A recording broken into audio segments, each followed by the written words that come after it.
Hey guys, I'm back. Can you believe we are on our third video? I mean, you guys are basically baking pros now. So now that we know all the basic scientific fundamentals, by the way, I hope all that information was correct that I gave you. Let's talk about the most common mistakes that are made when you're baking and how we can avoid them. So I have definitely made all of these mistakes more than one time. We made mistakes at the bakery. I mean, things happen. But if you can follow these general guidelines, you're going to have way less problems than if you're just winging it. Okay? So the number one problem or mistake that you can make when baking is obviously not following the recipe. So there's a bunch of different ways you could not follow the recipe. You could accidentally just make a mistake, which definitely happens. You can think you're too cool for school and just start throwing stuff in there, like glance at it and don't follow the measurements. But what we talked about before, you have got to measure everything. It's really, really important. So if it says, there's some recipes that will say crazy like 7.2 ounces. Don't just do 7, you guys. Let's do 7.2. You could substitute ingredients that you think are similar, but they might not be. There's different levels of cocoa powder, for instance. And if you were to put a super, super dark one instead of the regular cocoa, that's going to change actually the moisture level in the cake. So don't start substituting things unless you know it's going to work, because it's probably not going to work out for you. A big thing that can go wrong is you accidentally grab the baking powder or you don't have baking soda, and so you think you can substitute with baking powder. You definitely can't. We actually had a huge oopsies in the bakery a couple years ago when it came to baking soda and baking powder, but it was a totally happy mistake because that's how we came up with our sprinkle doodle recipe, which maybe I'll share with you guys one day. But there is definitely a difference between baking soda and baking powder, and you cannot substitute one for the other, unfortunately. You want to follow the order of the recipe. If it tells you to cream the butter and the sugar first, you have to do that because you're actually creating air pockets. You're changing the structure of it by starting out with those two ingredients.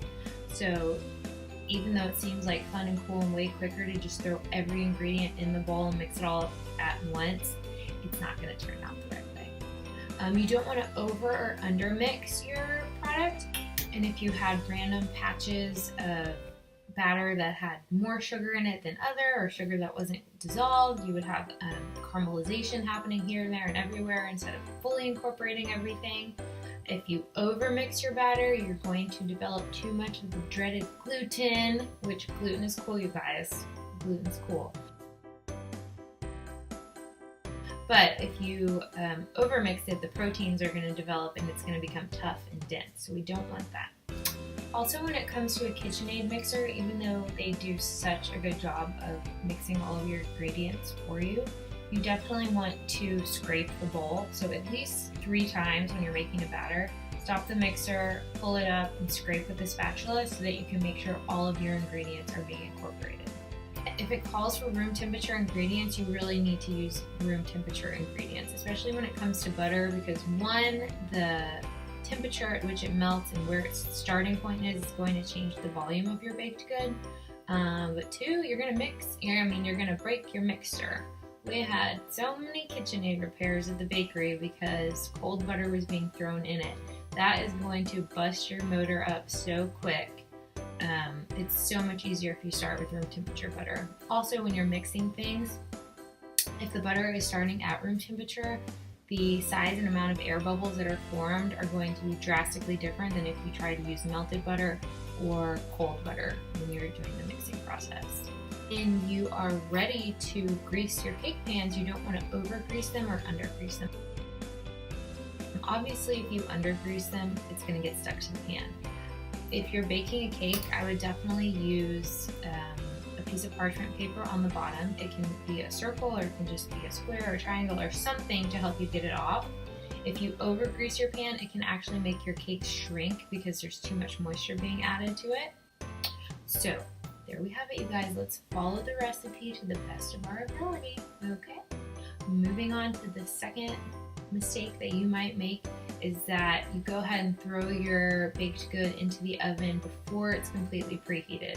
I've tried to do this before. I'm just like, I told you guys, I am not patient, and you're thinking it's gonna get up to the right temperature anyway. Can't I just throw it in now?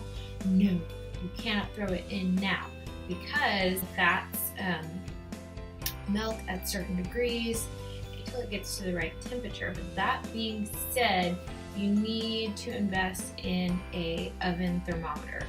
My ovens at my house are kind of janky, you guys. They're not that great. They're never at the right temperature. So I'm constantly looking on my thermometer, and I can't go based off of what it says on the screen.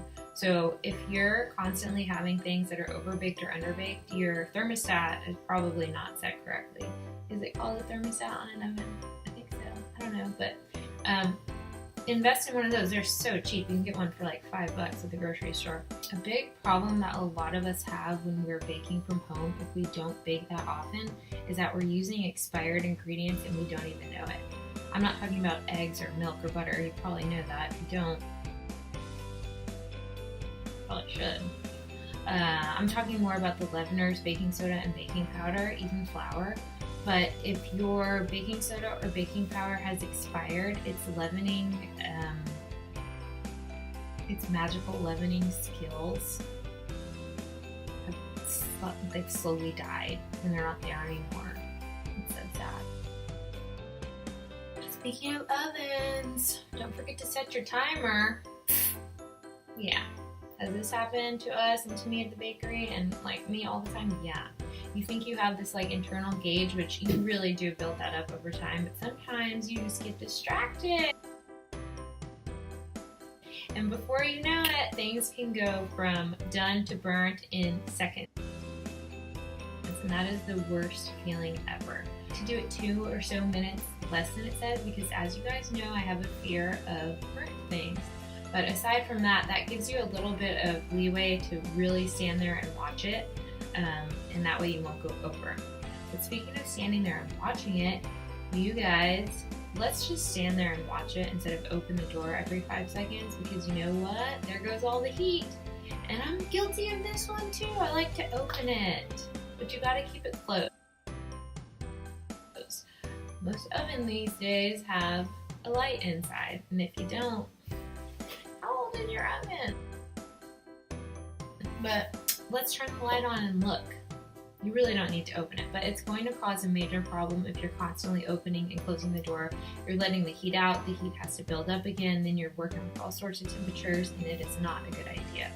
My final oven tip is that if you have convection, definitely use it. There's a 25-degree variance, give or take, on a convection oven. And what convection means is that there is a fan blowing to evenly distribute the heat at all times. If you don't have a convection oven, that's okay. I don't either. But I have hot spots and I've already found them. So you have to turn your cupcakes, your cookie trays, your cakes. I mean, I'm constantly turning stuff. Don't do it too much because you have to open the door to do this. But you will see like one half of your tray is burnt and the other side isn't. That's because you have a hot spot. If you're only baking like one tray of cookies or one cake, like 3 pans, try and fit it all in the middle rack, because that's going to be the most neutral space in the oven that's not too hot on the bottom and not too hot on the top. So there we have it, guys. Those are some of the most common mistakes that you can make while you're baking. Super easy to fix and to think about while you're doing it. That might totally change the way you bake.